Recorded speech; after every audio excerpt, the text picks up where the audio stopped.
speed limit 55 is like a challenge. There are dragons in the Appalachian Mountains. They are real. They twist and wind through these wooded mountains. Those who search can find them and even ride on their backs or their tails.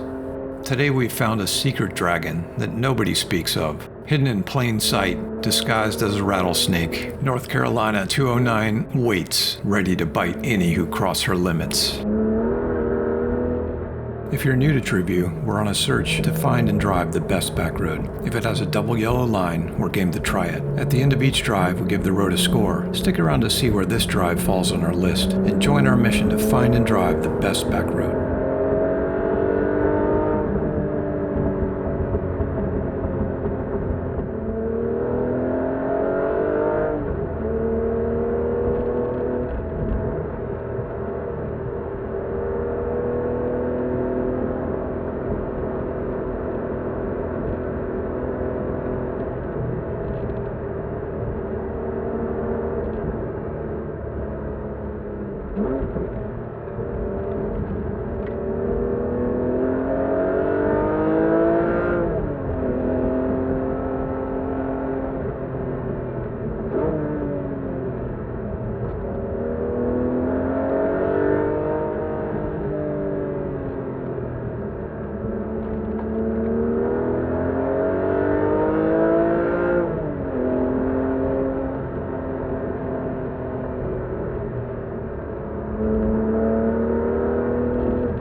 After each drive, we give the road a score and add it to our list of the best back roads. There are 2 intense stretches of twisty turns. The 10-mile stretch south of Hot Springs is nearly unmatched, 9 of 10. The flow is excellent, but but the drives and cross streets in the valleys will slow you down. 8 of 10. At 30 miles, only the straight stretches in the valleys allow you to rest. 9 of 10. We suggest a weekday or early drive to avoid traffic. With just a few pull-offs, take advantage of the passing chances in the valleys. 3 of 5. The pavement is mostly smooth but can be narrow, with a few cracks and bumps and heaves. 3 of 5. The overall driving score is 32 points, which is tied with Way Road. Although not to the level of the Tail of the Dragon, it probably should be. 4 of 5. With 36 points overall, this road is ranked 6th on our list, just behind North Carolina 215. Check the channel for a playlist with every video in our Best Backroad series. If you haven't already, subscribe and join us on our next drive as we continue our mission to find the best backroad.